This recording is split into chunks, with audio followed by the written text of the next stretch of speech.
நம்ம யூஸ் பண்ற ஓலா ஊபர் இது மாதிரி ரைட் ஷேரிங் அப்ளிகேஷன்லாம் நம்ம பேட்டரி பெர்சன்டேஜுக்கு ஏற்ற மாதிரி சார்ஜ் பண்ணாங்கன்னு சொன்னா அவங்களால நம்ப முடியுதா?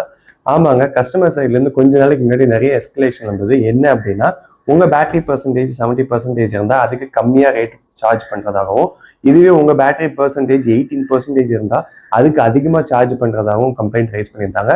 ஏன்னு பார்த்தீங்கன்னா, உங்க போன்ல வந்து 18% இருக்கு அப்படின்னா நீங்க என்ன ரேட்டு காமிக்கிறதோ அது அவசரத்துக்கு வந்து புக் பண்ணிட்டு போயிடுவீங்க. அதே மாதிரி கொஞ்ச நாளைக்கு முன்னாடி ஐபோனுக்கும் ஆண்ட்ராய்டு யூசர்ஸ்க்குமே வந்து ரேட் டிஃபரன்ஸ் நிறைய இருக்கு. ஐபோன் யூசர்ஸ்க்கு வந்து அதிகமாக சார்ஜ் பண்றாங்க, ஆண்ட்ராய்டு யூசர்ஸ்க்கு வந்து கம்மியாக சார்ஜ் பண்றாங்கன்னு சொல்லிட்டு இவங்களுக்கு நிறைய நோட்டீஸும் அமைச்சிருந்தாங்க ஊபர் அண்ட் ஓலா நிறுவனத்துக்கு. இது எதனால இது மாதிரி நடக்குதுன்னு பார்த்தீங்கன்னா, நீங்க ஒரு அப்ளிகேஷன் இன்ஸ்டால் பண்ணும்போது அது நம்ம எல்லாத்துக்குமே ஆக்சஸ் கொடுத்துட்டே இருப்போம். நீங்க என்னதான் உங்க பேட்டரி பெர்ஃபார்மன்ஸ்க்கு நீங்க ஆக்சஸ் கொடுக்கலனா கூட ஏபிஐ கால்ஸ் மூலியமா உங்க பேட்டரி உங்க போன்ல எவ்வளவு பெர்சன்டேஜ் இருக்குன்னு அவங்களால ஈஸியாகவும் ட்ராக் பண்ண முடியும். சரி, இதை நம்மளும் செக் பண்ணி பார்ப்போமேன்னு சொல்லிட்டு நானும் என்ன பண்ணேன்னா, என்னோட 2 போன்ல எடுத்து ஒரு போன்ல வந்து 60% மேல சார்ஜ் இருந்தது, இன்னொரு போன்ல வந்து 12% சம்திங் தான் இருந்தது. நான் ரெண்டுத்தையுமே இன்னைக்கு மார்னிங் செக் பண்ணேன். எனக்கு என்னமோ இன்னைக்கு கரெக்டாக தான் வந்தது. 2-3 டைம் செக் பண்ணேன், அப்பயும் கரெக்டாக தான் வந்தது. மேபி இந்த இஷ்யூ ரைஸ் பண்ணக்கப்புறம் சரி பண்ணியிருக்கலாம் அவங்க. ஸோ நீங்களுமே உங்க போன்ல வந்து செட்டிங்ஸ்ல போயிட்டு பெர்மிஷன்ஸ் போயிட்டு அந்த பர்டிகுலர் ஆப்புக்கு என்ன ஆக்சஸ் கொடுக்கணுமோ அந்த ஆக்சஸ் மட்டும் கொடுங்க.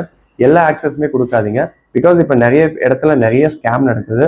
இப்போ ஒரு அப்ளிகேஷன் இன்ஸ்டால் பண்ணி ஈஸியாக அவங்களே வந்து கிரெடிட் கார்டு இல்லை ஏதாவது லோன் கூட ஈஸியாக வாங்கிட்டு போகிறாங்க. ஸோ எந்த ஒரு ப்ரூஃபுமே இப்போலாம் தேவையில்லை. ஸோ முடிஞ்ச அளவுக்கு தேர்ட் பார்ட்டி அப்ளிகேஷன் எதுவும் அன்வான்டாக இன்ஸ்டால் பண்ணாதீங்க.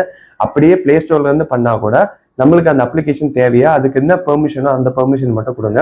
நம்மளால எல்லா டைமும் ட்ராக் பண்ண முடியாது, அது உண்மைதான். பட் நம்மளால எவ்வளோ கண்ட்ரோலாக வச்சுக்க முடியுமோ அவ்வளோ கண்ட்ரோலாக வச்சுக்கிறது ரொம்பவே நல்லது. இந்த வீடியோ பிடிச்சிருந்தா லைக் பண்ணுங்க, முடிஞ்சா என்னோட சேனலை ஃபாலோ பண்ணுங்க. மறுபடியும் ஒரு நல்ல வீடியோவில் பார்ப்போம். தேங்க்யூ, பாய்.